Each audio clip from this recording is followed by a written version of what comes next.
Good afternoon, everyone. Thank you so much for joining us on the HHREC YouTube page. HHREC Podcast takes pride in sharing stories from community members, mental health advocates, and health professionals to shed light on mental health issues taking over our society. Today with us, we have the Source to Plowshares organization. We have two individuals from that organization, kind of ready to share their stories and wanting to let us know what they do at Source to Plowshares. Without further ado, I'll introduce them, or I'll let them introduce themselves. Mark Walker. I'm the Deputy Director for East Bay Programs with Source to Plowshares. My name is Tyler Solorio. I am on the policy team as a policy analyst. Awesome. Thank you guys so much for taking the time out of your schedules. I know COVID is also still a thing. So again, thankfully we're not having to stay in place anymore. So we're allowed to go out and enjoy fresh air together. So the first thing I want to talk about is sort of like the childhood and / joining the military. How was your childhood and what made you want to join the military? Anyone can go. I'll go ahead and start. So my childhood was definitely on the rougher end of things. Grew up in the Central Valley. And so, the stereotype about it tends to be true for a reason. And we're also tend to be an area that is a recruitment hub, I feel like, for a lot of different branches. And so growing up, like I did have a lot of dreams and kind of like a lot of wants, but I also felt like I had zero prospects. And so I didn't know anything necessarily about college or what would be good to get into certain pathways or necessarily kind of any jobs that I wanted to do or anything like that. And so one of those things that always kept kind of in orbit because I knew so many people who had done it was joining the military. And so after talking with friends and like kind of getting a few ideas, I ended up going and signing up and joining the Army, specifically Army National Guard. And that was definitely against the wishes of my family, who were very concerned about just anything that happens with the military, because there was also like a lot of veterans, if not in the family, but also proxy to the family who had a lot of bad experiences and were super just, concerned basically about having like one of the grandchildren go off and be in the military. I could definitely understand that. My mom, she wasn't too thrilled when I told her, hey, I'm going to go join the Army National Guard. I almost went active, but thankfully an Army National Guard recruiter was like, hey, you can do what you do, but you can also stay home and build out a career with us. So thankfully I went that route. Now, Mr. Walker, how about your experience? What was that like for you? Well, I grew up on the East Coast in Pittsburgh, Pennsylvania. Great foundation, a lot of love, just didn't grow up with a lot of material goods. So it was tough slate. I think Pittsburgh at the time when I was growing up, it was a little ways ago and sort of the economy had shifted. Manufacturing still was moving out of the city and families were just collateral damage of sort of the economy at the time. And so it just hit the city really, really hard. So just a lot of hard times, low income, working class neighborhood. And so it was really, really tough. So, as I sort of was in high school thinking about what was next, I didn't feel I was ready for college. That was sort of either ready for college or not being able to afford college.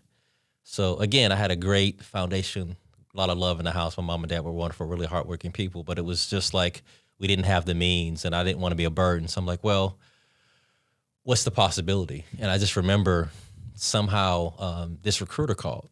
And, I answered the phone and he's like, hey, I'm just so-and-so and Sergeant so-and-so from the Air Force. And what are you going to do? And I was like, I don't know, but I'm not going to the military. Bye.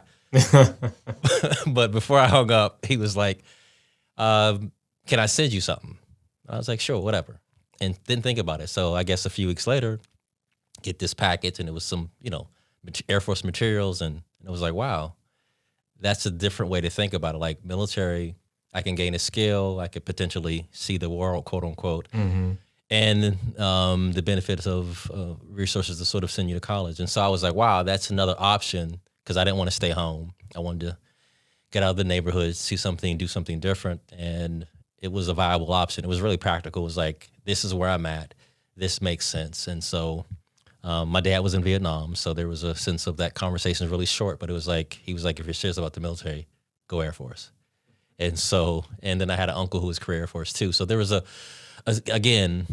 connection, right? There was a sense of military in the family. My grandfather was in Korea, serving in the Army. And so there's a sense of a lot of military pride in the family, and which I didn't know at the time. But it just made sense to make that next step. Thank you so much for sharing. I can definitely relate to, hey, a recruiter calls and just immediately hang up. But that, I will say they've gotten their tactics pretty down pat, because a recruiter came to my door and gave me a backpack. And that, I was like, okay, all right, a backpack. And it had a water bottle and all types of stuff. And I was like, okay, I'll come down to your office. And then that's how they hooked me, was with a backpack. Gotcha.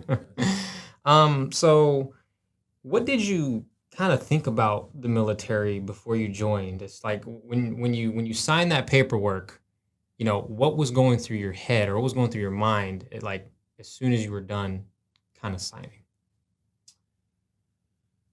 You know what? To be honest, there really wasn't some huge vision of what that looked like.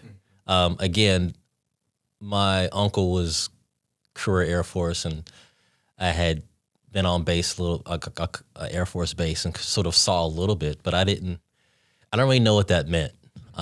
But I guess for me, as simple as I can put it was a job, and it was a honorable way to serve the country, honorable way to make a living.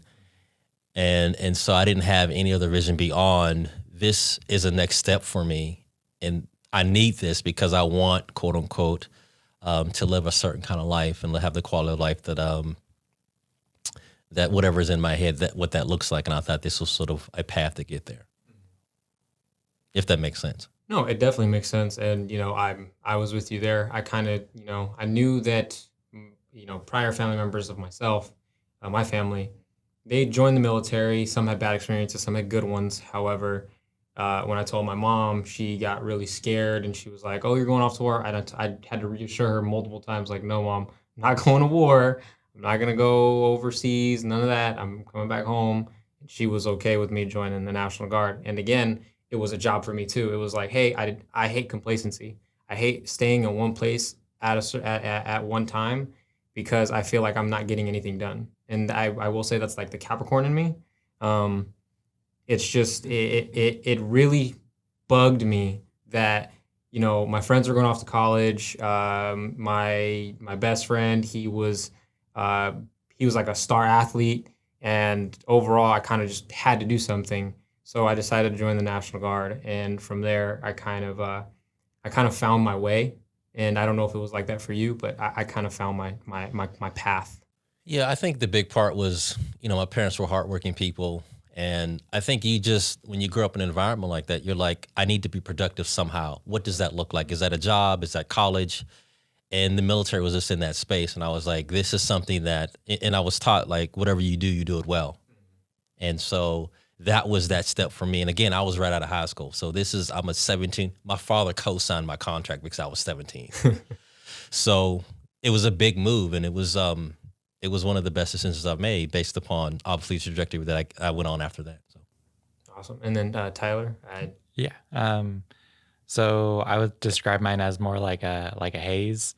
Like the period of me signing up, I went to basic like relatively quick after I signed up. And so that whole time period feels kind of lumped together. But for me, on the flip side, I was like 19. And again, talking about like prospects and everything, because it was like, I also had those concerns of, I didn't want to be like a financial burden on my family. But at the same time, it's just like, here's all these like minimum wage gigs out here, or like retail stores that are like, hey, sign up for us, work full time. But then they never give you full time hours, anything like that. And so income just wasn't sustainable at all. And so for me, it was kind of like, hey, this is an opportunity for me to, develop some new skill sets, learn some new things, have some new experiences, get out of the valley and go like see other parts of the world and stuff. And then also at the same time, give me time to think about, what do I want to do with my life? And just take more time to sit with that and just kind of reflect on myself and reflect on, how do I want to live and what do I want to become, kind of thing. Awesome. I do want to also ask, what was I know for Army, it's MOS, Military Occupational Specialty. I am a 15 November. I'm an avionics mechanic currently. What did you guys sign up to be, if you don't mind me asking? Yeah, I was a 31 Bravo, so I was military police, but I never did LNO. My entire military career was quick reaction force. And so even when I was in the National Guard, it was like quick reaction force for the state. And then when I did deploy, I was quick reaction force in Afghanistan. And so military police is that weird job where it's like, yeah, on one hand, you're a garrison reporter. On the other hand, you're light infantry. And I only basically did the light infantry element. Well, Air Force is AFSC, so that's Air Force Specialty Code. So I was a 6450, supply admin, logistics, if you want to wrap it up in one word. So that's what I did. I did that. I was in the military for about 6 years. And so I did all my tour overseas. So I was stationed in Clark Air Base in the Philippines, and I did 4 years at Ramstein in Germany. That's awesome. What was out there like for you? You know, what did you experience? Like, what was different from the U.S.?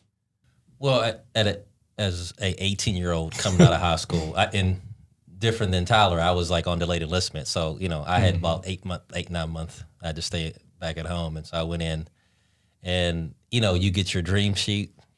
I don't know if, you know, so all the bases I wanted to be stationed at was near Pennsylvania.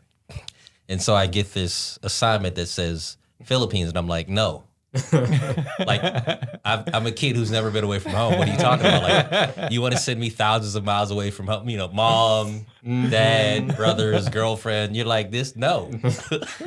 And in the military, there's no such thing. You get assignment, your slot, you're gone. So that was like mind blowing, to say it nicely. And so, you know, I remember getting to Clark Air Base. I didn't go out of my barracks for 2 weeks because I'm like, what's happening?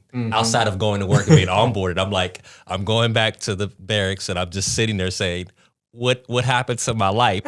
Did I make the right decision? I think, you know, all of us, even if you're stationed domestically, you have those questions about in basic or coming out in AIT for soldier. For us, it's sort of tech school. It's like, did I make the right decision? Does this make sense? Because again, we talked about it earlier, I didn't know what the military would be like. So this is a whole new world, and I'm overseas. So my family's going crazy. I'm going crazy. But you settle in, because what happens is it becomes a community, and you start building relationships. Even if it's 1 or 2 people, that is a community. It doesn't have to be the whole base. No. It's just, I got 2 or 3 people who are like looking at me like, I think I know what you're going through. Yeah. I get it. Let's hang. Let's deal with it. And you just sort of, you acclimate. And so I think being stationed overseas with your brothers and sisters in arms, along with the culture that you're there in, I think it does expose you to things that you don't really know. And I don't think you know how it impacts you. Like, how do you quantify that? But I know it changed me because I was overseas for 6 years. So it's just different. And I would say different on a positive level. And I think it just helped me to grow and to be able to listen to more people, to see things differently. Because here in America, we sort of tend to focus on things in America. But when you're stationed overseas, you kind of get another bent of it's not just a headline in America. You can actually dive into sort of issues that are deeper in other places and other people. And it was significant progress for me as a person. That's awesome. And then for Tyler, how did you react when you saw that you were going to Afghanistan? So I actually had made the not mistake in the sense of I accidentally did it, but mistake in the sense of I was uninformed and young, but I volunteered to go to Afghanistan. So essentially what had happened was my unit was initially training for a deployment to Iraq, but that was during the year where basically things were scaling back. And so even though we had trained up for that deployment got canceled. And then a request came down the line where basically they were just like, hey, there's this unit that's going, they need volunteers. And initially nobody was volunteering because the mindset was, you don't want to volunteer for a unit that you don't know or that you're unfamiliar with because, you just don't know what level of training they're at. You don't know if you'll like them. You don't know if they're the type of people who will put you in danger. Like, you don't know that level of trust that you can have with that particular unit. So you don't necessarily want to volunteer with a random unit. But a bunch of my squad mates did volunteer. And I was just like, why are you guys volunteering? Like, this is a terrible idea. You should not be volunteering for it. Like, if we just get pulled in next time, we get pulled in next time. Like, why are you volunteering? And then basically the last request came down the line, and I was like, clearly I cannot trust y'all to take care of yourselves for making such a decision, so I should go with you. and and so I volunteered to go. And it was a surreal kind of experience, because just even being in transit there was my first time ever leaving the country. And so first place we landed is Germany. And when we landed in Germany, that's when I learned that culture shock, literally is an actual physical shock that you're going through. I was looking at the sodas and just the weird shape of the sodas, on top of it being in German, I was like, oh my God, this is real. This isn't some thing that I just have only known about on the internet kind of thing, or in classes. Mm-hmm. And then going from there to Kyrgyzstan, and then seeing Kyrgyzstan, and just again going through another shock, and then going to Afghanistan, and then going into another shock of just all of this happening in the course of a few weeks.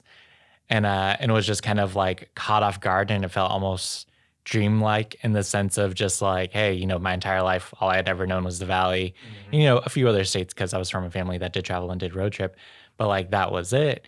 And then going through this and just experiencing such different cultures within such a short frame of time, that I was caught off guard, and I was just just kind of in disbelief, this is really happening kind of thing. Yeah. And I don't know if I ever came down from that sensation of this is reality. It's just kind of threw me off kind of my framework of understanding the world since. That was, so mine's a little different, but I still had a culture shock. So I've only been out of California a handful of times, and it's your natural getaway places like Hawaii, or my family's from Peru, so I've been to Peru.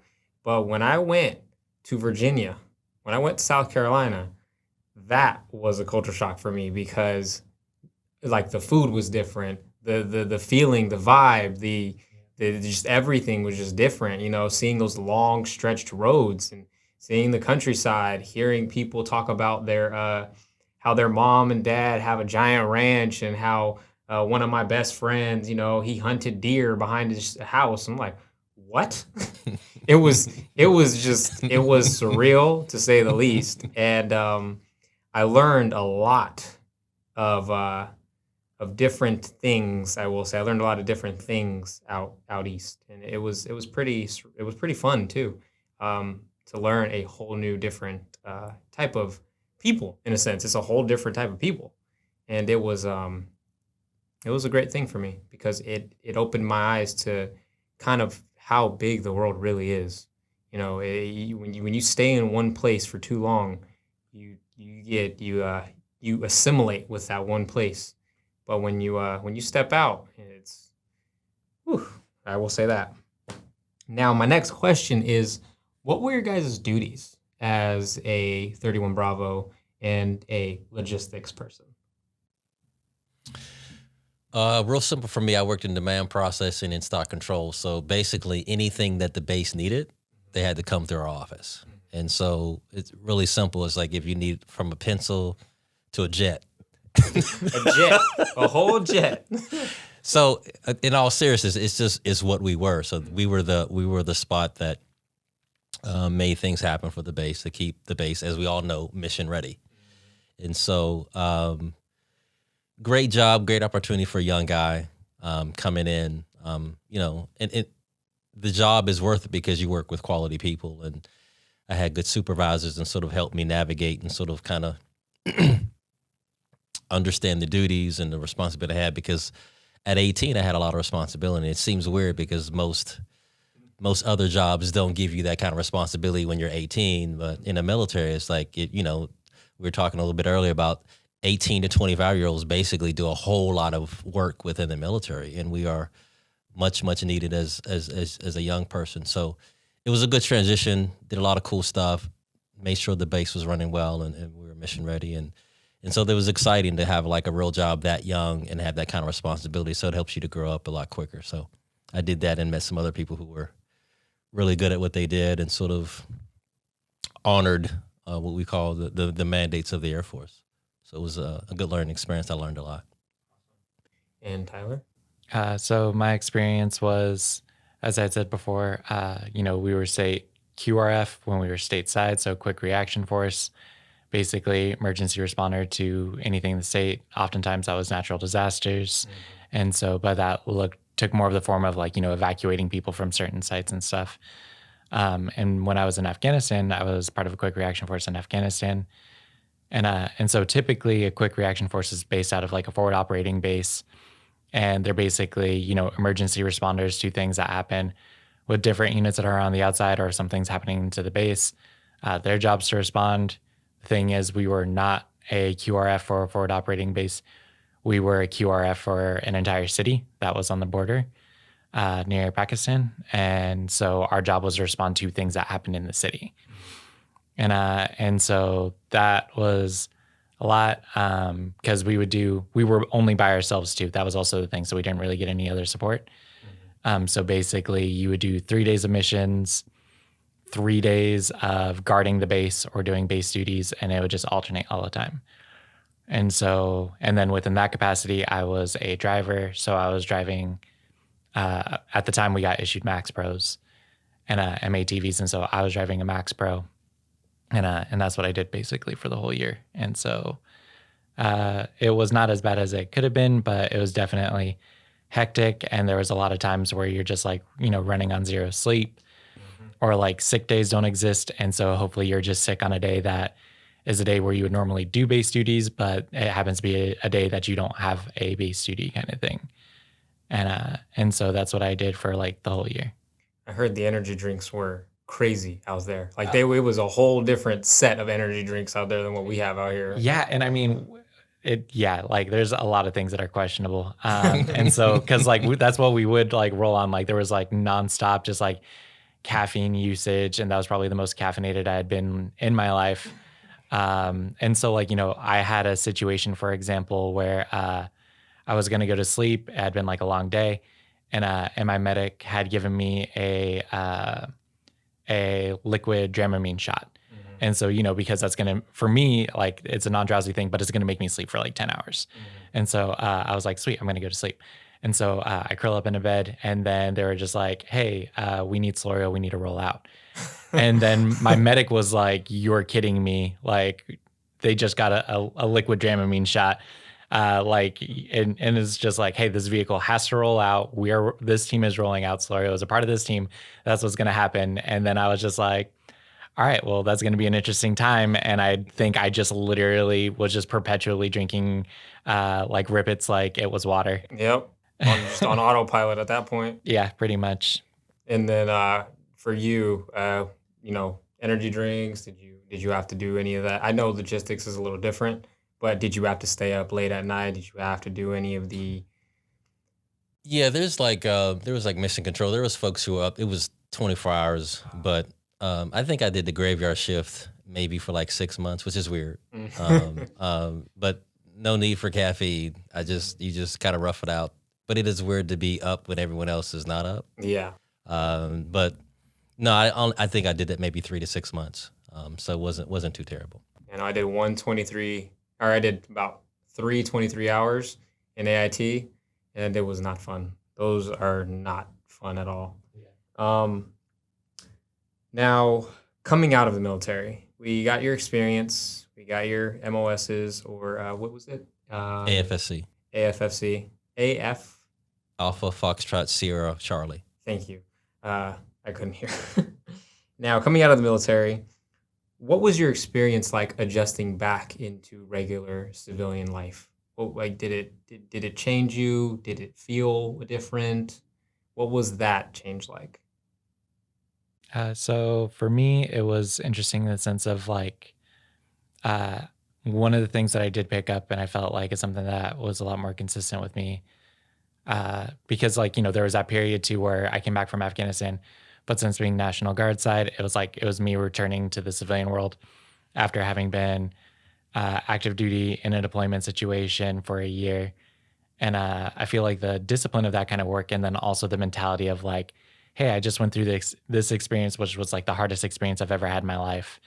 If this is the hardest experience that I've had in my life, a lot of things would, struggle to compare to that hardship. And so for me, it actually kind of made things initially easier because I was also really motivated to go to college. And like I had an idea of what I wanted to do. And so like I jumped in and like, that became like a mantra for me where it's like, hey, I'm not getting shot at. I'm not working this job that I cannot quit, that I cannot leave. Like I am on my own. I am my own person right now. Like I'm okay. Like I have handled like worse things. I can handle this. And so I felt like that was a really kind of like motivating for me and really kickstart me off, having left the military and then transitioned back. But then there was also like, the additional challenges of seeing the health effects of what I had been through as well. And so trying to accomplish what I wanted to accomplish, but while also simultaneously trying to deal with those experiences and tackle like mental health and physical health on top of that. And so that was me kind of like in the wake of having joined the military and then becoming more integrated back into the civilian world. Awesome. Thank you for sharing. And then how did it go for you, Mark? How was that transition for you? Well, it's interesting because when I was in service, I got in, like I said, right out of high school, but I married an airman. So I was married at 20. So a different world. And I actually married a wonderful, wonderful person. And she's like super smart, overachiever type. And so while she was in, she finished her degree. And so when we got out, she was like, I'm good. But me, I was not good. So I had a good skill set in logistics, but I was like, what does that mean, quote unquote, in the real world? And so I came out and I struggled for a little bit. And I was trying to find what can I do and what does this look like? And obviously a lot of jobs have to have the degree. And if I didn't go that route, there's other places, but it was an interesting transition. And my saving grace was my wife. And so she allowed me time to kind of figure stuff out. And then obviously I had to go back to school and finish school, but it was tough for me because I was like, man, like, what do I do? Like, I've had this really cool gig for like 6 years. I didn't have to worry about what I need to wear. Yep. It was like I knew where I was supposed to be from this time to this time, and everything was sort of mapped out. And now, because I talk a lot about the transition isn't just a physical one. It's a psychological one. It's like I was a part of this branch, this family, this culture, and now I'm transitioning to quote unquote the dog eat dog world where sort of corporate mentality is, one for all. Like it's me trying to get someplace, and if you're in a way, I will move you out the way to get there. Again, I'm overgeneralizing, and but it's like the military teaches you all about the team, the unit, the squadron. It's all about how do we take the hill, not how do you take it by yourself. It's like you have a job to do, but you're connected to everyone else in a real dynamic way. But in the real world, it's like I felt all alone. Yep. And I didn't consider myself a veteran. The veteran was my dad, who was in Vietnam. I was like, that dude's a veteran. Like, so I don't know. I served in the military and I'm out. And how does corporate or any other agency view me? And so I was like, I don't know what that means. And so it was tough. And it took me several years to kind of get going. And, but I finished my degree and obviously things worked out, but it was a real challenge. And so just a small part of that story. So did you guys suffer from any injuries, psychological, mental, physical, while you guys were in? So I got flagged for PTSD basically the moment I came back. It was one of those situations where they were like, hey, take this survey. It's about your mental health. Don't worry about it, though. It's not going to come back to bite you in the ass or anything. And I was like, all right, I'll be honest. And then I got medically flagged like 2 months later for PTSD. But at that time, too, since I was National Guard, I had a savings from basically my time that I was deployed. And so I was also going through at the time I didn't know, but I was nonstop just sleeping. I didn't leave the house I was staying at or anything. And so in the process of basically getting my medical flag cleared, I was also diagnosed with severe depression on top of PTSD. And so those were like the initial things that were like kind of like at the forefront of my mind. But then there's been like some like physical health elements long since, kind of like after the fact, that I've been dealing with. But in the immediate, more than anything, it was like definitely more of a mental health kind of focus of what I was going through and what was going on. I came out fine. At least that's what that's my story, and I'm sticking to it. But no physical or mental injuries, and so I was quite fortunate. Me, basic training, Army, it taught me that wrecking is not my thing. Wrecking is not fun. It is fun for some. It is not fun for me. Boot blisters were real. Never had them before. They made me kind of disabled for, I would say, about a week.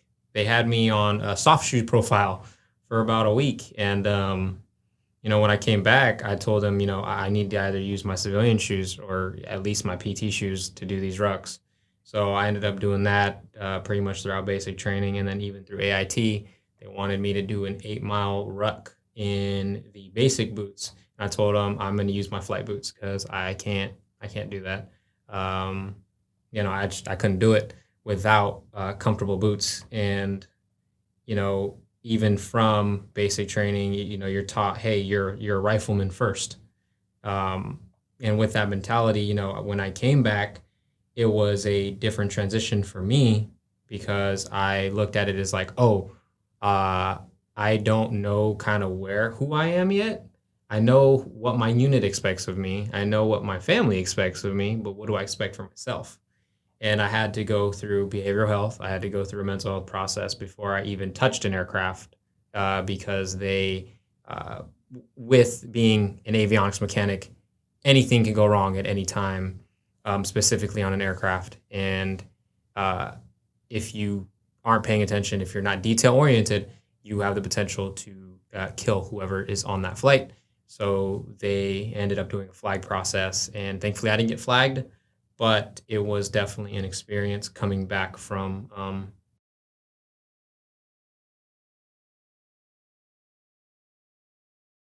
I think something that is interesting about that too is kind of like misconceptions that come with military and like, viewing basic training as training. And it's like, and as somebody who like, for me, just like PT in general, I was not a fan of it because as a result of basic training, I always associated with punishment and everything. Mm-hmm. And so I really didn't get into physical training until I was older. And now it's something that I appreciate and I enjoy. Like, I've had like worked with private trainers in the past, and it's something that I've learned. But then having learned that and now reflected on stuff like basic training, I'm just like, if we viewed the physical process as an actual just physical training process of, hey, we're helping you build muscle, it wouldn't look like what basic training looks like. Yes. And it's like, because at the end of the day, it is also an endurance test on us. They are trying to see, hey, if we put you in these conditions, is your body fit to be like in this kind of service? And there's a lot of ramifications for that, unfortunately, because people aren't necessarily like, I know I wasn't physically ready when I went into basic training. Mm-hmm. And it's like, but then there was like also other things where it's like, okay, can your body ever actually be physically ready for that? And so a lot of people do come out injured out of basic training. Like that's so normal, stress fractures, everything. Mm-hmm. And I think that's something that's not really stated to a lot of folks, where it's like, hey, like, by the way, like you need to be really wary about understanding your physical health. If your family is prone to certain things, if there are things you may not know about yourself, because it's like even basic training will fundamentally just harm some folks. Yes. And like, recruiters don't tell you that, like, by the way, basic training might make you permanently disabled for the rest of your life because of the things that they put you through. And it's like, no, that's a real thing. And like, there's not really any real warnings about that. There isn't. And I know that, this is a misconception, but sometimes it does happen. It didn't happen to me, but sometimes recruiters, again, they won't say anything about basic training. They'll just be like, hey, you're going to go for, 2 months and you're going to go learn how to be a soldier. Well, exactly what does that mean? What is the breakdown? How do you become a soldier, and how do you become physically and readily fit, as, the motto is? How do you do that? And I do think the National Guard does do a great job of explaining that, because my recruiter did break it down for me pretty well. And he said, you need to be at this weight and you need to be this size because you need to be able to carry this many pounds on your back for this period of time. And you also need to be able to do at least 2 miles in under a certain amount of minutes. And, the regular APFT, when it was still the APFT instead of the ACFT. And I do think that got me ready, physically capable of ready to go. But yeah, no, I definitely think that there should be a process to understand exactly what it means when you go into basic training, not just, hey, you're going there for 2 months. Yeah. So my next question is, what makes adjusting back into civilian life so difficult for veterans that you guys work with or service or even, are battle buddies with? I think a part of it is mental or physical disabilities, right? So that's a piece, right? But I also think there is this sense of, again, transitioning out. And if you don't have a plan of what that looks like, there could be some difficulties. As in, what I mean by that is, I think all of us who serve, we know that in the military, we don't make a ton of money, but we also, healthcare, dental, all that stuff is sort of included. Lodging, food can be included in, you may get $5, but that $5 is yours. Mm-hmm. But in the real world, $5, like $3 is not yours. Nope. And so if you don't realize that, so say I grow up and I go in the military from Iowa, and I'm like, I serve 2, 4, 6, 8, 12 years. And I'm like, man, cool, I'm going to get out. I get out and I move to California. If I don't realize that I'm going to have to make this much money to maintain my same quality of life that I had in Iowa, that's a huge shift of, I made $50,000 as an E5 or E6. I got to make triple that to live in California to take care of my partner and or 1 or 2 kids. But if you don't realize that and you just move to California, you're like, oh, wow, it's different. And there may be a 6-month, 1 year, 2 years, 3 year period that you may be okay. But if something happens and you can't pay that extra bill or you can't make that happen, or you had to move from your grandma's house, your aunt's house, or your cousin's house, you could immediately become where you actually walk into SWORD's drop-in center saying, I need help. And it's a lot easier than we think. Because if you look at the data, what is it, 40% of Americans can't come out of $500 if they need it from emergency. Like, that's real stuff. And a significant part of the military comes from urban settings or rural settings, from depressed or underserved communities. That's real. So we don't have the network coming in, the network or net worth coming in. So we come to the military. You can't build a network in the military necessarily, not a corporate one, not a one that can sort of, that civilian piece. So you come out, you don't have a network, you may be injured. You may be like me, I don't have a degree. I have some skill sets, but I don't have a degree. And all those things based upon where you go. And what if you go back home to the underserved community? So all these things play into the struggle of the transition, not to disclude community. Like, you come out of a place that not everybody doesn't have the same experience in the military, to be fair. But I felt like I had a solid community in the military. And to leave that and to start from scratch can be disconcerting and discombobulating. And it's like, that's tough too. So all those things play into why there could be a struggle, and that struggle is real. It is. And there's some seamless transition. We like to use the word seamless. That's real too. Because historically, veterans has done as well as non-veterans historically, but there's these pockets and these subgroups, and that's what we deal with. Tal and I deal with every day. Yeah, yeah, and basically doubling down on everything that he said. It's like, a lot of people. It's not like they have savings coming out of the military. It's not like they plan out. An example, even kind of like on my end, it's like, I was doing all right because National Guard side, I was using the GI Bill, so I was getting my living stipend out of that. But even as I ETS, and this was something that kind of like more recently happened with veterans and didn't seem to be a common thing with veterans of prior generations. But like an example in my case is my supply equipment. While I was in Afghanistan, clearly I wasn't able to keep everything that was assigned to me. And then there was stuff that my leadership requested. And so like there was stuff that I would give them and everything. But by the time I was done in the military and I like returned back all of my gear and all of my equipment, they were like, by the way, they're like, you're still responsible for like $5,000 worth of equipment that we don't have. And I was like, that was lost in time in Afghanistan. And they're like, okay, well, you need paperwork saying that. And I was like, that was like 4 years ago. I haven't been a part of that unit in years. I don't even think the leadership is there anymore. And then they were like, well, good luck. And so they were like, either I could re-enlist and it would be fine, or I would have to take the debt exiting. And which also felt kind of weird, was like, cool, so you're also kind of leveraging this debt to try and keep me in. And I was like, nah, I'm out. I'll take the debt. I was like, I'm done. I'll take the debt. And so I was like, okay, that was my experience. I can imagine that other people also had similar experiences like that. And then it's like, you know, having an additional $5,000 of debt slapped on me while being a college student was something that was kind of a struggle. But then also talking about the cultural parts of transitioning, because there's a mentality too that some veterans have where they're like, oh, you can't trust civilians or interact with civilians the same way that you can trust veterans. And I understand where that mindset comes from, because, you know, thinking about trauma bonding and a lot of the shared experiences that we have and the unique experiences that we have, it makes absolute sense.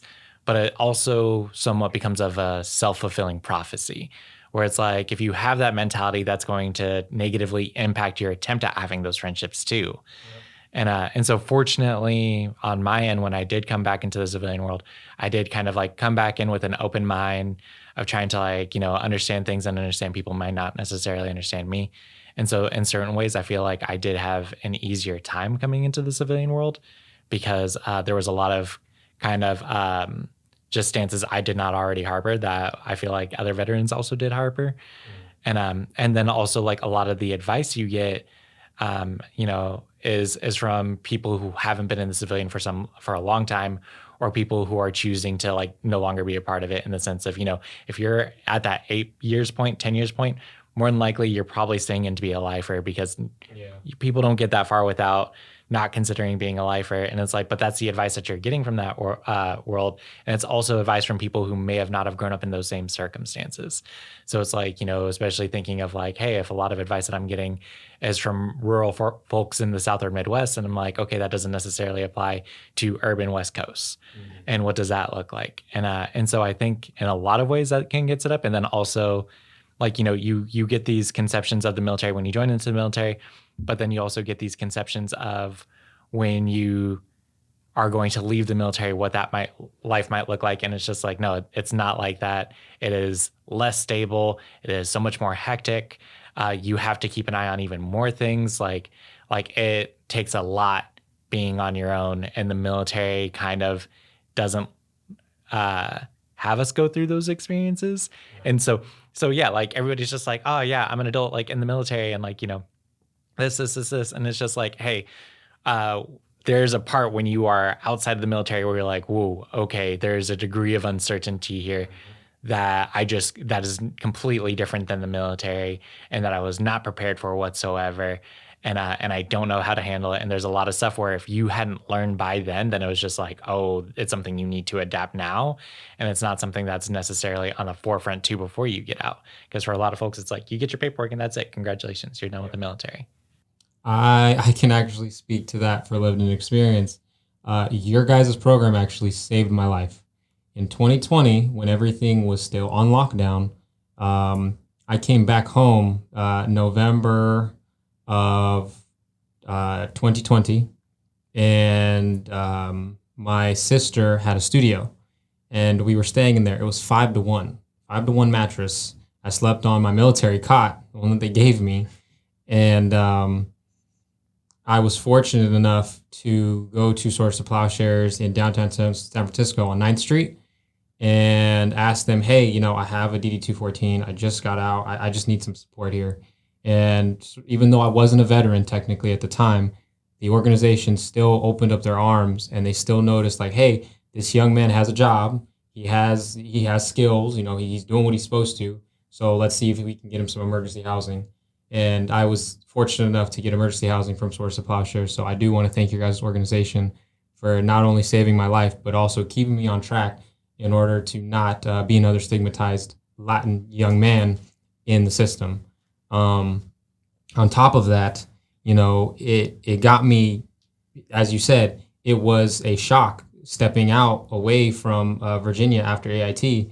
My unit was in Stockton, and I was like, okay, go to my unit, talk to them, see if they can help me out. No, it's not like that. And you have to take that first step on your own. And that is nerve wracking, especially at 22 or 21. You're coming back from AIT. And I do know most of my friends, they went off and they went to different countries or they went to their units. But some of them were in the same situation as I was. They didn't have a home to go back to. And I told them about your guys' program, and they utilized it to the best of their abilities. And this just needs to be talked about more, because this new generation, it is a difference of opinion. Whereas your old veterans, they seen different circumstances and different problems than the ones you see nowadays. And that has to do with not only the technological shift that we have in today's society, but it also has to do with the way our society is driven as far as our living situations. Rent is like 4 times higher than it was when I was living with my mom in like 2015.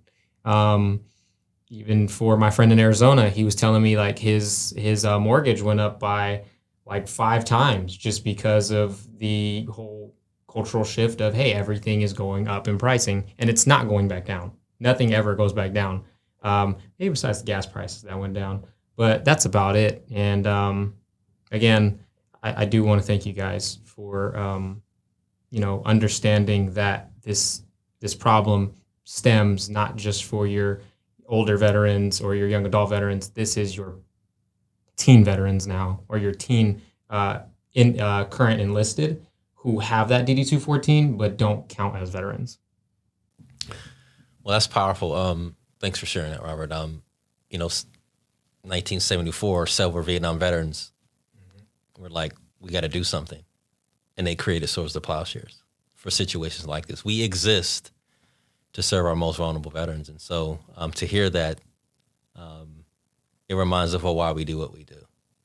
And all agencies or, government and entities like ours, it's limited resources, but with the resources we have, we make sure that it goes to the folks who need it the most. And we're proud of that kind of work. And we're glad that you and other folks who have the courage, because it does take courage to ask for help, because that's one thing that I think all of us could agree on, is that when you're in the military, you're taught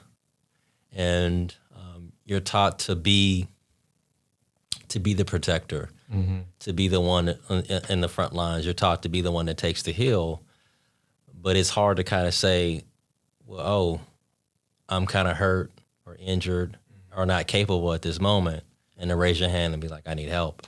That's really hard for all of us. I'm not saying it's just solely military folks, but for us, it takes a lot of courage to kind of say, I'm at a place I really need help. I need help. And that's real. And so we come across that because the calls I get are like, I'm falling off of the cliff. Yep. Instead of saying, you knew you were at a certain place 6 months to a year ago, let's have that conversation then. That you're saying, you know what, right now it's really tough. And if I maintain this, I'm gonna be over the cliff in 6 months to a year. And so we get those calls that you're already off the cliff, and it's a lot harder to kind of pull you off in the air. Yeah. When if we had some conversations a little bit before, again, all situations are different. But I remember even my past life, I've been in the veteran space for 16, 17 years, and I used to get calls all the time back in DC like, hey, I lost housing. I've lost everything. And I used to be like, wow. I'm wondering, could you have called me 3 months ago? What would it have been like? If you'd have called me 6 months ago when you lost the job at first, or when you knew this was happening. And so I urge all folks who are listening in, if you need help, ask for it. It's okay, because we all need help at some point. Yeah. I needed help when I came out, and I wasn't injured, but I needed help because I was like,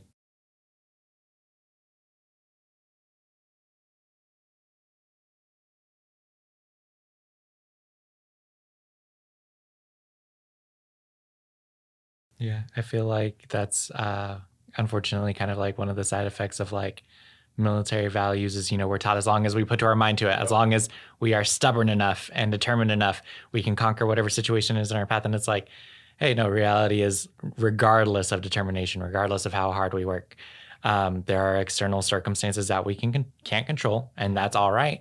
And the only thing that we can really do is not just fight it ourselves, but genuinely go and ask for help and bring in other people and doing it before it's too late, before you're at that point where it's like, hey, this might be a point of no return, and we need to be ahead of that.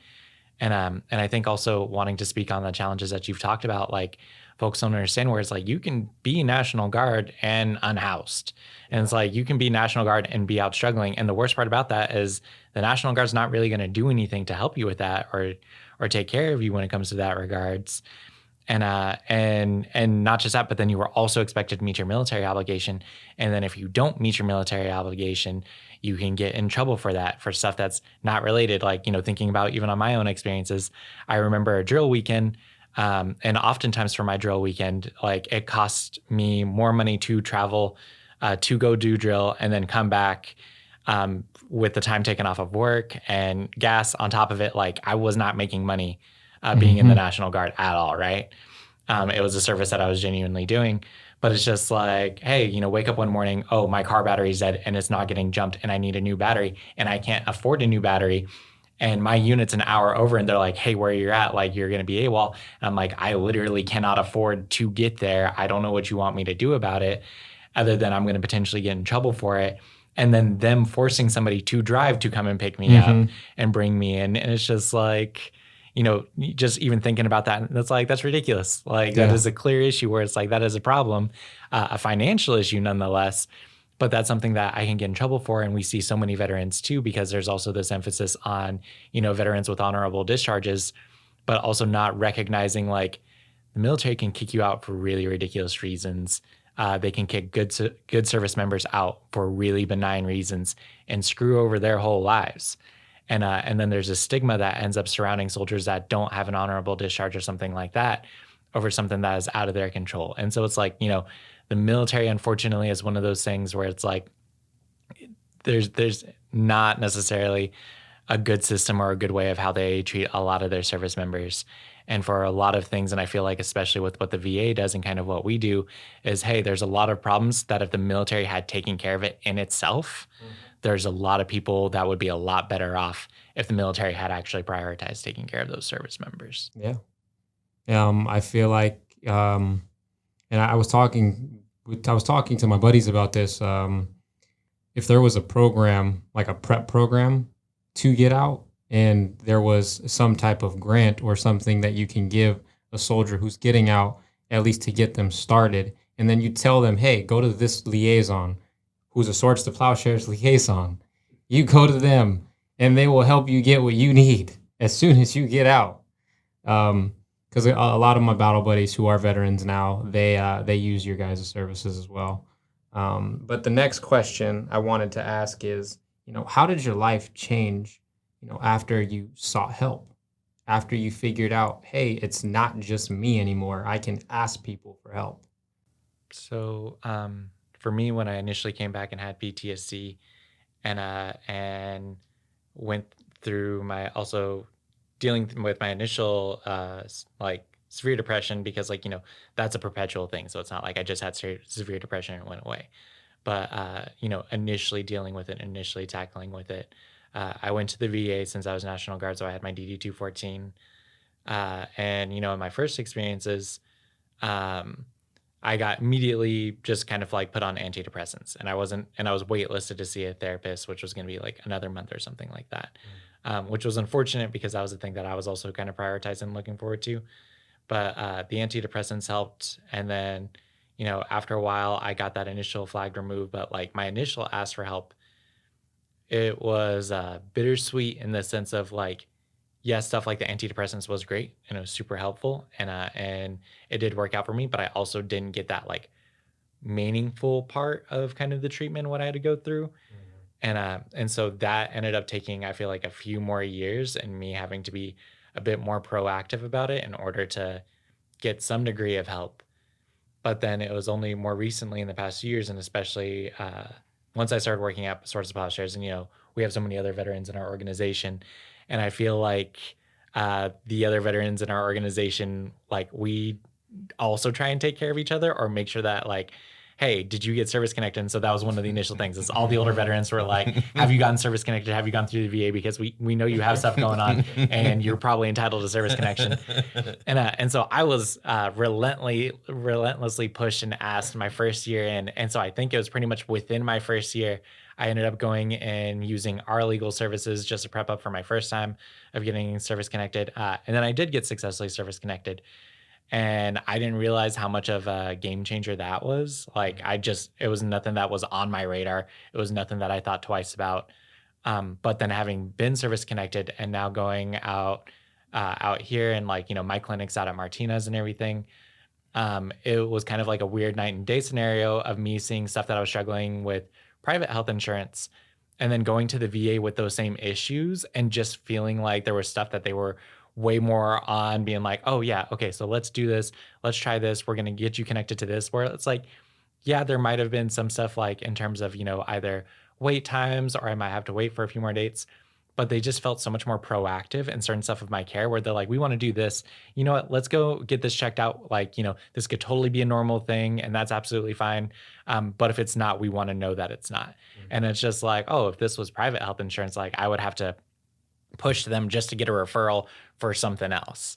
And it was for stuff where like, my private health insurance would just be like, oh yeah, this is a normal thing. But then at the VA, they were like, it can be a normal thing, but let's just double check. Mm-hmm. And so for me, that has been, I feel like a lot more beneficial. And it's also made me feel a lot more comfortable about asking and seeking help because I feel like, especially when it comes to health, we're talking about our own suffering, what we go through. When you get burned out on trying to seek help or you get demoralized, I feel like it's one of those areas where the demoralization really, really does hit. And if you get burnt out on trying to get help, you are less likely to try and seek it again. Yeah. Which is a big, big, big challenge. And I feel like especially it's so hard to open up about needing help. Yeah. And so to take those first steps, get burnt out. I understand because like, we hear on house clients who are just like, I don't want to go through the process. I would rather be unhoused. And, it's rough because, you want them taken care of. But at the same time, you totally also understand where they're coming from being that kind of burnt out. Yep. And so being able to go back in a second time after being burnt out the first time, going back in again, and then actually appreciating what's happening, I think has been big for me and has made me feel a lot more comfortable in that regards. Yeah, no, I completely agree. And even for our younger, audiences that's watching who are going to be veterans here soon, the 4 years and the 6 years, ask for help if you need it, regardless, whatever's happening in your life. If you are a part of a unit, if you're not a part of a unit, if you have battle buddies, talk to them, talk to your resources, talk to your connections, because 9 times out of 10, you will get the support you need. You just have to find that one right person. And that one right person is, for me, Swords of Plowshares. I know if I have any questions about anything regarding my future veteran status and what services I'm capable of receiving, I know I can go to you guys for that. Now, we keep talking about Swords of Plowshares. When did you guys first hear about Swords? I know you know the history. You've been have you been with them for a long time, or? It's been a little over 2 years, so I am, I guess, newer to the organization. Tyler has seniority in time, but I found out due to my work in DC, I worked for another veteran service organization in Washington, DC. And so a part of my portfolio was homelessness. And so I knew that Swords of Plowshares was one of the premier organizations in the Bay Area and in the country, in fact, but it serves the Bay Area. And so I did a site visit probably 5, 6, 7 years ago to San Francisco. And so because that was a part of the work I did. And so I got to know some people at Swords and saw the organization. I was like, wow, you do this, you do all this. And I was like, it was pretty crazy. So when my wife and I decided to move out here, it was like, where do I want to work?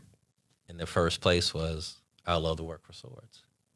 I like what they're about. I didn't know them in any sort of in-depth way, but I just was really impressed by, the folks who work there, the folks I used to see in D.C. for the National Coalition for Homeless Veterans. They had an annual conference, and so I used to see folks from here come out, and so I just was like really impressed by the organization. So when I came out here, I was like, hey, let me pull up the website. Is there anything I can do? And fortunately, I came on board. But it even though Swords of Plowshares is a local organization, it has a national imprint based upon the work and based upon its national advocacy. So it's pretty powerful. And, obviously I'm biased because I work there, but I knew it when I was back in Washington, D.C. And I've visited a ton of places, and Swords always stuck out.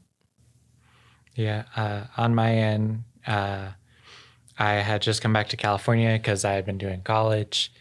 And so I was living at my grandma's, and I was like, all right. And I was looking for jobs, and I came across Swords hiring for a policy position. And so like my academic background is literally public policy. And then not just that, but then I'd also done a lot of work with veterans like in higher education and specifically veterans from a policy angle. And so when I saw the job posting, and had some understanding of Swords beforehand, since I had worked with veterans in higher education, I was like, oh, I feel like I fit perfect for this job. I felt like I was like a shoo-in for this job. And I was like, this is the most accurate job description I will ever read in my life. Like, you can ask for, there were so many check marks where I was like, hit off every single one. And so I applied for it, immediately got a call back, and I was like, all right, sweet. And, as a kid in the Valley, I never thought I was going to end up in the Bay Area. Yep. Never considered that I might work or like end up living in the Bay Area. It was always a place I would visit, but it was never like just nothing on my radar. I thought I would live anywhere else in the US before living in the Bay. And so came into SF, did the interview process. And then it was like also funny because I felt like an undergrad, especially being out in Chicago at the time, like, out there, they're still very kind of like old school. Everybody's wearing suits and all this other stuff. And so like I was suited up, ready for this job interview, came into Swords. And the first thing that my now director says is like, I should have warned you, we're not that type of organization. Like, you did not have to show up in a suit. And I was like, sweating from the brow, being like, oh God. But yeah. And then that initial experience just kind of like felt great. And then especially seeing the work that they do and just being like, yeah, this is stuff that I can 100% just get into. Like, there wasn't any point of hesitation for me. And then not just that, but then there was also kind of like this reinforcement of the work, just, talking to other veterans. Cause as I had been out of the military, I didn't really maintain any veteran friendships or kind of peers. Like, that just wasn't the world that I existed in. And so it was interesting coming into Swords and then interacting with all these different veterans, but being in a veteran space where I felt like there was just like a lot more commonality than I had experienced in years. Mm-hmm. And so that was like my first real veteran community being outside of the military, was basically my coworkers at Swords.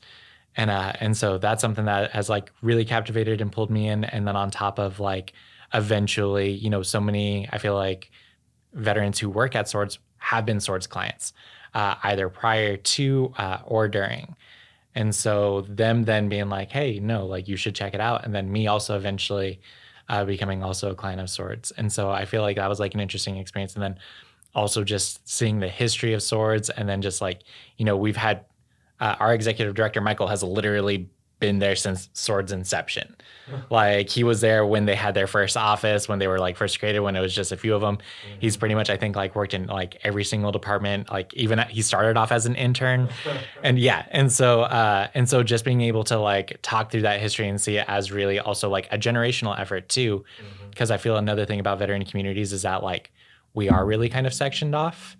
And so like, you tend to stick with the veterans of your generation. And being at Swords is the one place where that doesn't feel the case. It feels like really broad. There's just like all different types of veterans. Like, if we do take on interns, like they tend to be like, from the youngest group who are just like going to school right now kind of stuff. And so, but it's kind of a cool space to see what does that look like when veterans from like all different backgrounds, different generations are working together to take care of other veterans.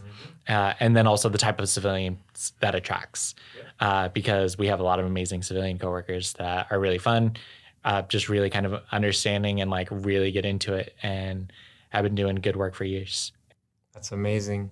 And to add, you're it's always camaraderie every time I go to that office. It's just, hey, you want a cup of coffee? Hey, let's talk for a minute. Hey, like it's all conversation based, and it's all, like it's like a little family in each it's in each, location. It's just like a little family. But that's kind of how we were taught in the military is, hey, this is your family. You take care of them, they will take care of you.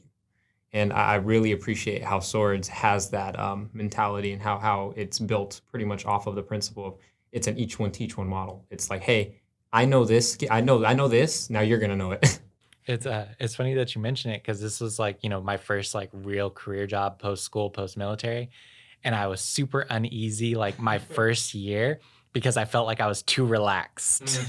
Like I was like, this feels suspicious. Like I feel like way too, I was like, I feel way too comfortable. I was like, something like I'm gonna get in trouble or something at some point, right? And it just never happened. And then I was just like super caught off guard those first few months, especially. Yep. Like someone's gonna catch me doing so. Like the pen's gonna drop on the floor and someone's gonna expect me to pick it up and I'm gonna get yelled at. I know. I'm not being productive enough. I'm not doing something. Nope. Not exceeding expectations. Yeah, exactly. Not exceeding expectations.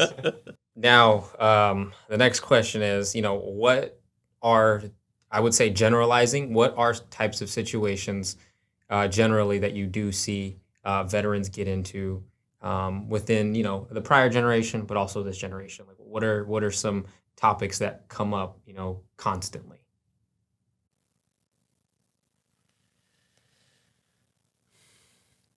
Lack of community, underemployed,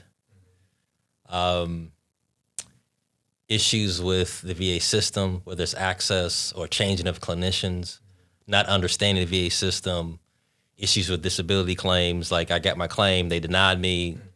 What does this mean? Can I appeal? What does that look like? It's like those are sort of the common things. There's a lot of veterans who are working, they're just underemployed.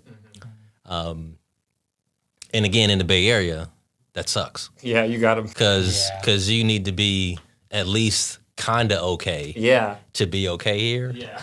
And so, but I've heard that across the country. Obviously, the Bay Area is unique because everything's on steroids here based upon cost of living and those economic issues. But across the board, if you talk to veterans, there's just a similar conversation about what's okay, issues with family. I've been deployed several times. I'm having issues at home, being a good partner, being a good parent. How do I reconnect? I think Tyler made a good point earlier about, my military community, what that looks like, and not trusting civilians and sort of that disconnect or the disconnect with family. You don't understand me, and there's a gap between family and what it means for me to get help. Can I get help? We talked about earlier, do I raise my hand and ask for help, or I just kind of keep everything in, suppress everything? Yep. And so I think those are sort of the common issues that I see: disability claims, getting into VA, underemployed. How do I get reskilled? Because we've been talking a lot about younger vets, but we still deal with Vietnam veterans. They're still a significant part of our community. Like the older senior vets, how do they age in place? How do they have the services and care they need to age in place and stay in their homes without having to go to a nursing home or a skilled nursing facility? Like we're an older country now. And so the young folks are super important, but we're still dealing with the atrocities from Vietnam and how America sort of took a blind eye for those veterans. We're still trying to sort of recoup and help them out. So it's a huge community. And so these are similar issues that we're all dealing with, is how are we just okay? Because it's really hard in America to be okay. Because the middle class here is not the middle class in other places. And no one thinks they're poor. And so, and again, what we focus on, we love all the veteran community, and we're just good citizens across the board, but our focus is those low-income, at-risk, homeless veterans, or we say unhoused veterans. And so that's our focus. And so we see a lot of things that can take you from I'm okay to coming in our office. And that's not a big bridge. But those are some of the issues that we see across the board, particularly here in the Bay Area. Yeah. Coming from my end's, since I'm a policy analyst, it tends to be not as, I feel like, personal or at times also bigger scale, but it's just like genuinely like the generational aspect, because it's like, I feel like a lot of folks When we think of troubles when it comes to veterans, we think of initially just transition and the first parts of being in the military. But it's just like, if you look at health and what older veterans are going through, and especially being, the primary clients and stuff, like there's just so much that does in fact happen later in life as a result of time in service, where, hey, this veteran actually may have been absolutely fine when they first came out of the military. But then hardships started hitting down there for a variety of different hardships. Like, if we just talk about, again, underemployment, because there's a lot of jobs that became obsolete that a lot of folks initially had and that initially took care of them that don't exist anymore. And there's not really systems in place in this country for, hey, you completely trained, got ready, and have all your experience for this one job, and now this job no longer exists. What do we do with you? There is not as much policy focus for that type of stuff. And then especially being here in the Bay Area, underemployed, you're not going to survive like that. Like, yeah, it's rough. Like, it's hard for people who are fully employed. You got to I don't mean to interrupt, but I work for the Mental Health Services Act program here at HHREC, and all of my job is data research and analysis, all for Alameda County. And even Alameda County is going up by itself, and you need to make at least $6,000 in order to live semi-okay in just this general area. And for San Francisco, you need to make at least $8,000, if not more, in order to live just not even comfortably, just semi-okay in that area. So it definitely is a lot. As you said, it's a lot more on steroids than other areas, but even then, everyone's affected by it. The whole entire country is affected by it. Yeah, every state you hear needs affordable housing or more of it.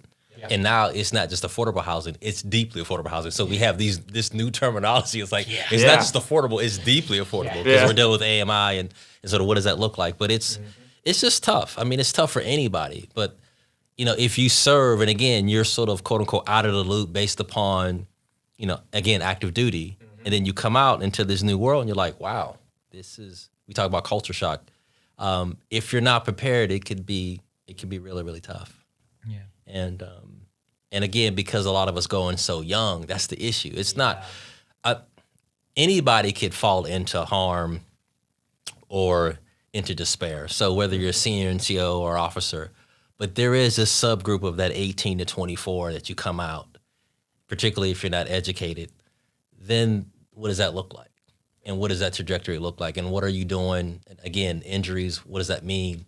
And which is why the VA is so important. I mean, they're a wonderful partner that we have. We receive VA funding, and it's like VA is really important.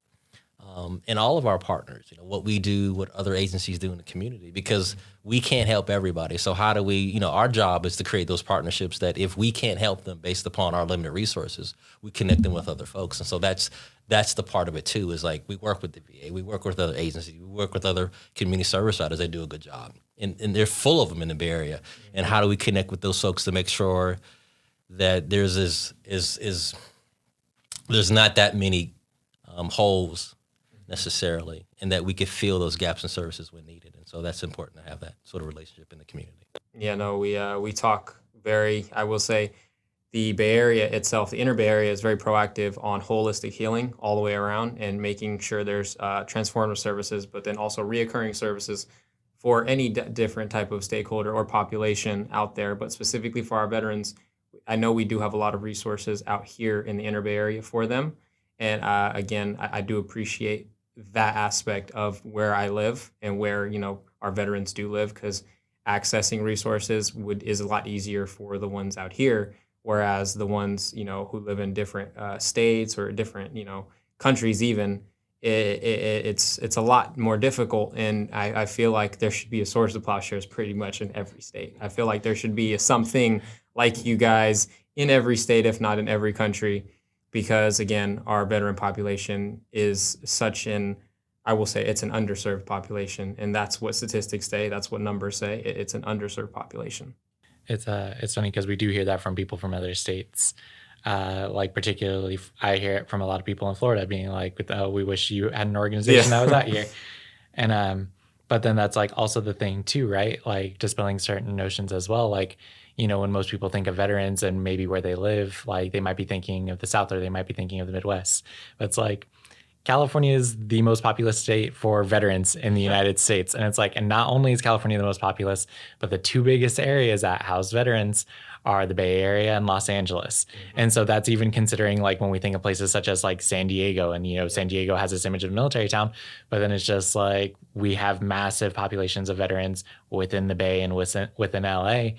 And so like, I feel like it throws people for a loop when it's just like, hey, like these are massive communities in these respective areas we do have an obligation to take care of. And fortunately in our case, like Swords has been longstanding for a long time now, but it's just like, it's just one of those things where people aren't necessarily thinking it's like the Bay as like a hub of veteran activity. Yeah. And it's just like, no, that is the reality. And unfortunately that comes all the economics that comes with that. Yep. Like thinking of in terms of student veterans, how many people who are student veterans that want to go to a Bay Area school because the Bay Area has a lot of good schools, and they are willing to be homeless to get that. Even if they do get stuff like the GI Bill, because even with the GI Bill, you still have to convince landlords that, hey, like this is actual money that does come in and like does pay my rent and it's a legitimate form of income. But then additionally, because even though the GI Bill is a great policy, the GI Bill, like other policies, has huge blind sides. Like, how do people get money to pay for winter break? Because you don't get a full living stipend when you're on winter vacation. Yep. And the same thing with summer vacation. And seasonal jobs aren't really as popular as they used to be. You cannot get a seasonal job that's going to cover for your Bay Area rent in the summer or in the winter. And it's like, so, what are the policy solutions for that? And because like those are clear blind sides that do have negative implications, especially veterans being non-traditional students that more oftentimes do have a family. And so they can't do the typical traditional student things like, I'm going to go back home for the summer. Yeah. That's not how it works. Like you're on your own typically when you are a veteran. It's just like, no, you are living out by yourself at that point typically, especially if you have a family. And so there's a lot of rough stuff that can come with that. Mm-hmm. Now, we keep talking about, the amazing things you guys do. Now, what are the programs that Swords to Plowshares has in its amazing arsenal, I will say, in the amazing areas? What are the programs that you guys do have for veterans who are looking for services? I would say a couple ones, and then Tyler will help me out. But it's we have SSVF, Supportive Services for Veteran Families. That's the VA grant that's sort of homeless prevention and rapid rehousing.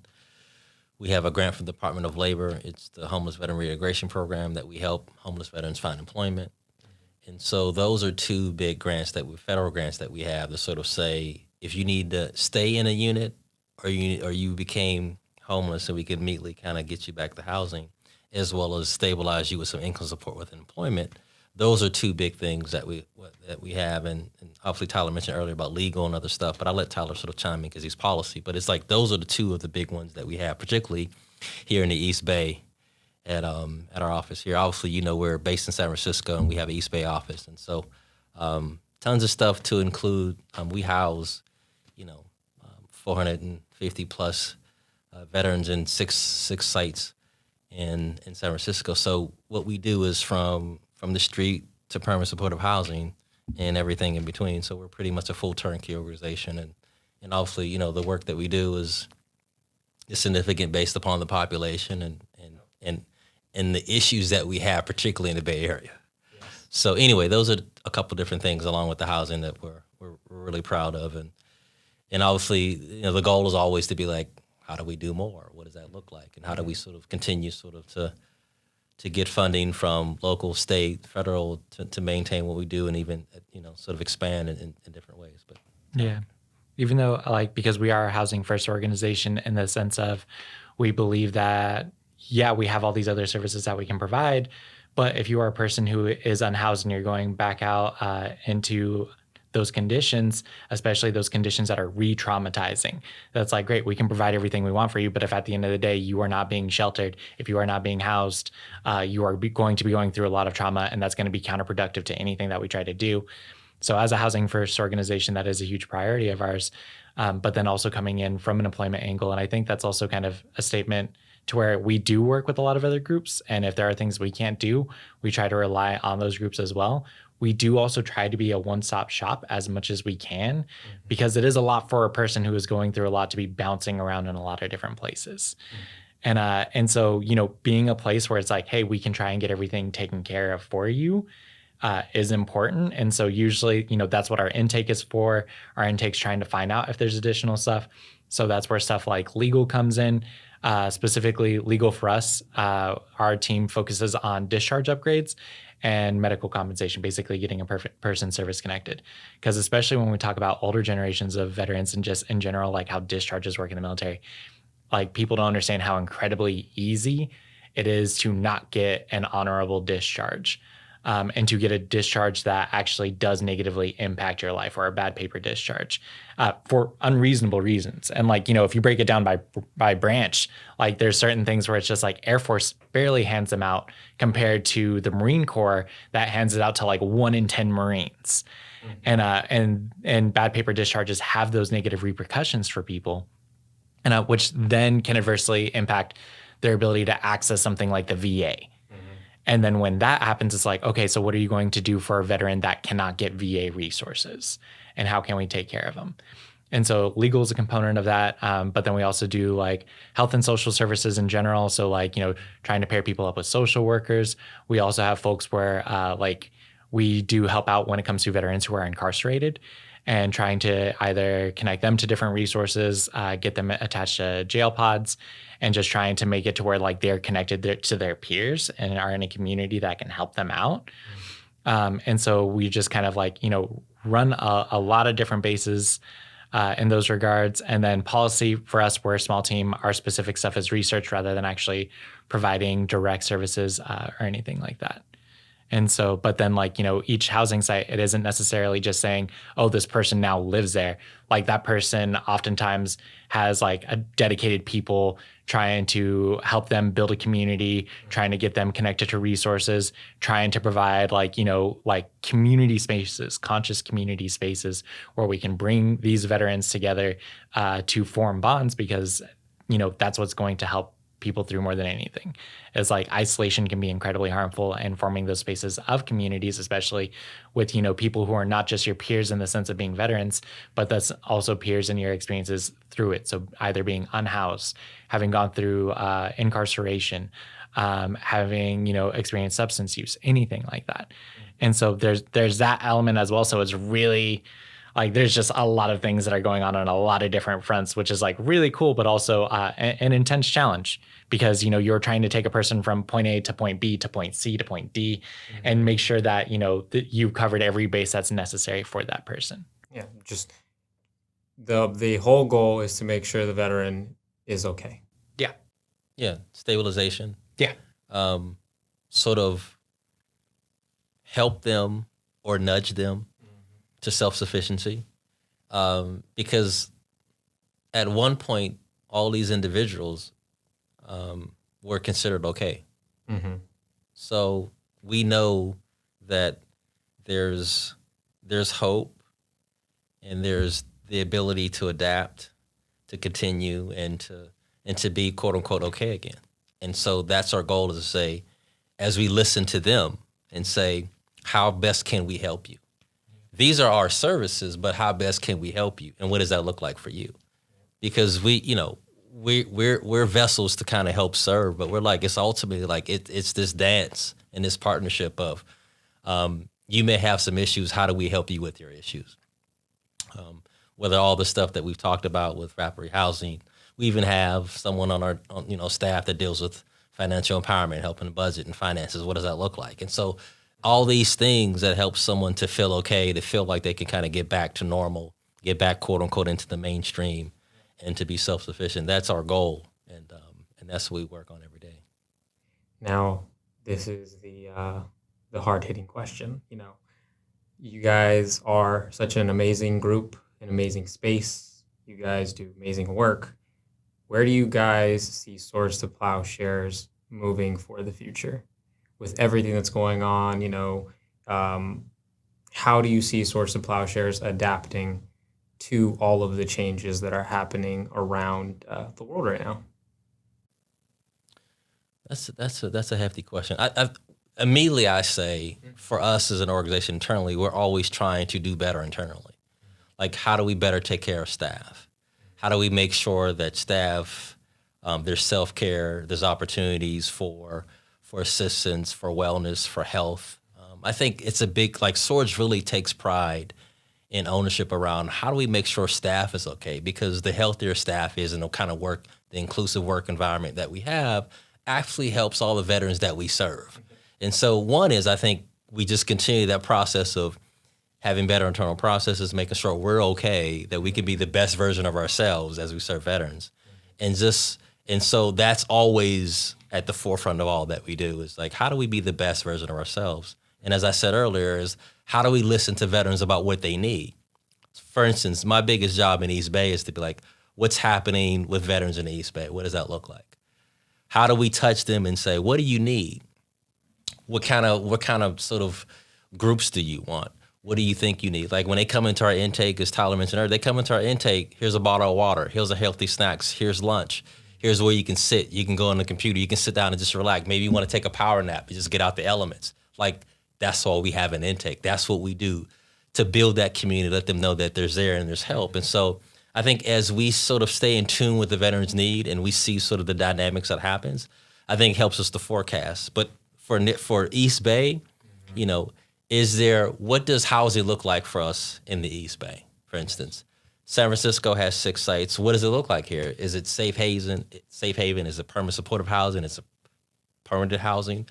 Is it like, what is it transitional? What does it look like for us? So I think a part of that as we look at the East Bay is there's some appetite for housing in the East Bay with Swords. But again, what does that look like? That's the conversation. And so that's one thing I would say about what do we look like. But I think as long as we're close to veterans and stay in tune with them, I think it helps us to forecast for the future. So doubling down on what he said, because that is also kind of one of the biggest issues. We're a housing first organization. We are in probably the worst place in the country for housing in general in the face of housing inequality. And then tasked with making sure that veterans are housed. And so what does that look like for the future? And, Swords has had a lot of really landmark successes, I feel like, in a lot of different ways. And there's a lot of different things that we've been really important in general to this world of how we participate in veteran policy and taking care of veterans. Mm-hmm. And that's something that I'm also foreseeing kind of how we operate in the future. And what I'm hoping for in the future is just how we continue to participate in that. And what does that mean to also kind of influence and shape that? And because there are a lot of things too, and especially, me being on the policy team and coming from the policy angle, but it's just we're constantly wanting to see certain things where it's just veterans probably compared to any other community group, while we do have a lot of issues that are going on, there's also ways of which policy exists for us that it doesn't exist for other people. Mm-hmm. And they're great policies and they're incredibly effective policies that are awesome. And sometimes some of these policies, what they need more than anything else is fine tuning, making sure that they're more accessible, because that's also a big issue is when things do get better, it does not mean that they are more accessible for a lot of veterans. Mm-hmm. So, talking about service connection, it was easy for me to get service connected. It was not easy for my grandfather, who was a Vietnam veteran, to get service connected. Mm-hmm. And so even though, us both getting service connected was roughly kind of somewhat in the same time frame, it was still 2 vastly different experiences. And so talking about that. And so for my end as a policy person, what I'm interested in is the ability of Swords to help maintain that influence, that insight, and that education in the realm of policy, but then also just in kind of cultural understanding, because there is a lot of things that we do as well, like with our combat to community training, where we're trying to help bring cultural awareness to, hey, we understand that there's a lot of stereotypes about veterans, but understand that we are a group that has a lot of different people with a lot of different views and a lot of different responses and a lot of different feelings about their time in the military. The vast majority of us are not in crisis. There are some generalities to us as veterans that is important to know, because it is important in how it shapes how we interact with people, how we socialize with people, how we form communities, which then shapes everything else, talking healthcare, talking mental health. And so really kind of my hope for the future is more of just an escalation of the work that we have been doing, and that we can keep on this trend of what we've been able to do, what we've been able to form, and the conversations that we've been able to have. Because right now, even in the past 5 years of me being here, it feels like it's been an uphill of us doing more and accomplishing more, which has been really great. And I feel really productive. Like there's not a moment where I feel like, oh, could we be doing more? I'm like, we're doing good work and we're going to continue doing more work. And I want to keep that momentum that I feel in that regards. And that's what I kind of see and hope for when we talk about swords. That's awesome. Thank you guys so much for coming on. Thank you so much for sharing your stories, the work you do, and what Swords does. If there is any questions for our audience, you can leave it in the comments down below. If you'd like to know more about Swords to Plowshares, we will have their website link in our description down below. And thank you so much for watching. I hope you all have a wonderful day.